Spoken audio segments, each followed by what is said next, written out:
ಈಗಾಗಲೇ ಜೈಲಿನಲ್ಲಿ ದರ್ಶನ್ಗೆ ರಾಜಾತಿಥ್ಯವನ್ನ ಒದಗಿಸಿಕೊಟ್ಟಂತಹ ಅಧಿಕಾರಿಗಳ ಅಮಾನತು ಪ್ರಕ್ರಿಯೆ ಕೂಡ ಆಗಿದೆ. ಈವರೆಗೂ 9 ಮಂದಿ ಅಧಿಕಾರಿಗಳನ್ನ ಸಸ್ಪೆಂಡ್ ಮಾಡಲಾಗಿದೆ. ಅಧೀಕ್ಷಕ ಶೇಷಮೂರ್ತಿ ಆದಿಯಾಗಿ ಸಹಾಯಕ ಅಧೀಕ್ಷಕ ಮಲ್ಲಿಕಾರ್ಜುನ್ ಮತ್ತು ಇತರರನ್ನ ಎಲ್ಲರನ್ನೂ ಕೂಡ ಅಮಾನತುಗೊಳಿಸಿ ಆದೇಶವನ್ನ ಮಾಡಲಾಗಿದೆ. ಮೊದಲನೇದಾಗಿ 7 ಮಂದಿಯನ್ನ ಅಮಾನತು ಮಾಡಿದ್ರು. ಅದಾದ ನಂತರದಲ್ಲಿ ಈಗ ಮತ್ತಿಬ್ಬರನ್ನ ಅಮಾನತುಗೊಳಿಸಿ ಆದೇಶವನ್ನ ಮಾಡಲಾಗಿದೆ.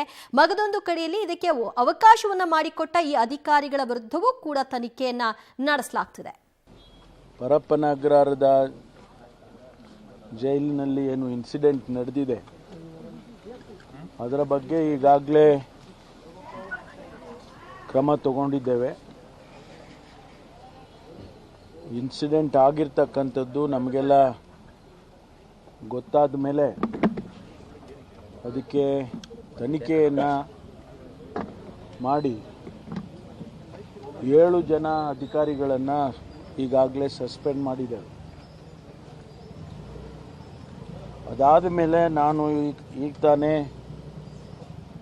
ವಿಸಿಟ್ ಮಾಡಿ ಮತ್ತಷ್ಟು ಮಾಹಿತಿಗಳನ್ನು ತೆಗೆದುಕೊಂಡ ನಂತರ ಇಲ್ಲಿನ ಚೀಫ್ ಸೂಪರ್ಡೆಂಟ್ ಅವರ ಹೆಸರು ಶೇಷಮೂರ್ತಿ ಮತ್ತು ಸೂಪರಿಂಟೆಂಡೆಂಟ್ ಮಲ್ಲಿಕಾರ್ಜುನ ಸ್ವಾಮಿ ಇವರು ಹಿರಿಯ ಅಧಿಕಾರಿಗಳು. ಈ ಬಂದಿಖಾನೆಯ ಜವಾಬ್ದಾರಿಯನ್ನು ಹೊತ್ತಂತವರು. ಹಾಗಾಗಿ ಅವರಿಂದ ಕೂಡ ಲ್ಯಾಪ್ಸಸ್ ಆಗಿದೆ ಅಂತ ಹೇಳಿ ಅವರಿಬ್ಬರನ್ನು ಕೂಡ ಸಸ್ಪೆಂಡ್ ಮಾಡಿದ್ದೇನೆ. ನನಗೆ ಬೆಳಿಗ್ಗೆ ಮಾಧ್ಯಮ ಸ್ನೇಹಿತರು ಕೇಳ್ತಾ ಇದ್ರು, ಕೆಳಗಿನವ್ರನ್ನ ಮಾತ್ರ ಕೆಲವರನ್ನು ಸಸ್ಪೆಂಡ್ ಮಾಡಿದ್ದೀರಿ, ಹಿರಿಯ ಅಧಿಕಾರಿಗಳನ್ನು ನೀವು ಸಸ್ಪೆಂಡ್ ಮಾಡಿಲ್ಲ ಹಾಗೆ ಅಂತಕ್ಕಂಥ ಅವ್ರ ಮೇಲೇನೋ ಆ್ಯಕ್ಷನ್ ತಗೊಳ್ಳಿಲ್ಲ ಅಂತ ಕೇಳ್ತಾ ಇದ್ರು. ಈಗ ಬಂದಾದ ಮೇಲೆ ನಮಗೆ ಸಿಕ್ಕಿರ್ತಕ್ಕಂಥ ಮಾಹಿತಿಯಲ್ಲಿ ಅವರ ನೆಗ್ಲಿಜೆನ್ಸ್ ಕೂಡ ಕಂಡು ಬಂದಿದೆ ಅಂತೇಳಿ ಅವರನ್ನು ಸಸ್ಪೆಂಡ್ ಮಾಡಲಾಗಿದೆ. ಜೊತೆಗೆ ಯಾರು ಸಿಗರೇಟ್ ತೊಗೊಂಡು ಬಂದು ಕೊಟ್ಟರು, ಯಾರು ಟೀ ತೊಗೊಂಡು ಬಂದು ಕೊಟ್ಟರು, ಕುರ್ಚಿ ಯಾರು ತೊಗೊಂಡು ಬಂದು ಹಾಕಿದ್ರು, ಇದೆಲ್ಲವನ್ನು ಕೂಡ ತನಿಖೆ ಮುಂದುವರಿಯುತ್ತೆ. ತನಿಖೆ ಪ್ರಿಲಿಮಿನರಿಯಾಗಿ ಆಗಿರುವಂಥದ್ರಲ್ಲಿ 3 FIRಗಳನ್ನು ರಿಜಿಸ್ಟರ್ ಮಾಡಿದೆ ಅವ್ರ ಮೇಲೆ. ಅವರು ಯಾರ್ಯಾರು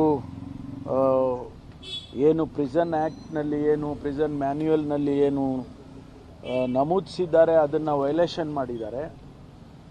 ಅದಕ್ಕಾಗಿ 3 FIRಗಳನ್ನು ರಿಜಿಸ್ಟರ್ ಮಾಡಿದ್ದೇವೆ. ಅವ್ರ ಮೇಲೆ ಕ್ರಮ ತಗೊಳ್ಳೋದು ಪ್ರಾರಂಭ ಆಗುತ್ತೆ. ಪರಪ್ಪನ ಅಗ್ರಹಾರ ಜೈಲಿನಲ್ಲಿ ಅಕ್ರಮ ನಡೆದಿರೋ ವಿಚಾರಕ್ಕೆ ಸಂಬಂಧಪಟ್ಟ ಹಾಗೆ ಗೃಹ ಸಚಿವ ಡಾಕ್ಟರ್ ಜಿ ಪರಮೇಶ್ವರ್ ಅವರು ಈ ಬಗ್ಗೆ ಮಾತನಾಡಿದ್ದಾರೆ. ಎಲ್ಲರ ವಿರುದ್ಧವೂ ಕೂಡ ಕಾನೂನು ಕ್ರಮವನ್ನ ಜರುಗಿಸ್ತೀವಿ, ತನಿಖೆ ಈಗ ನಡೀತಾ ಇದೆ, 9 ಮಂದಿಯನ್ನ ಅಮಾನತು ಮಾಡಿದ್ದೀವಿ ಅಂತ ತಿಳಿಸಿದ್ದಾರೆ.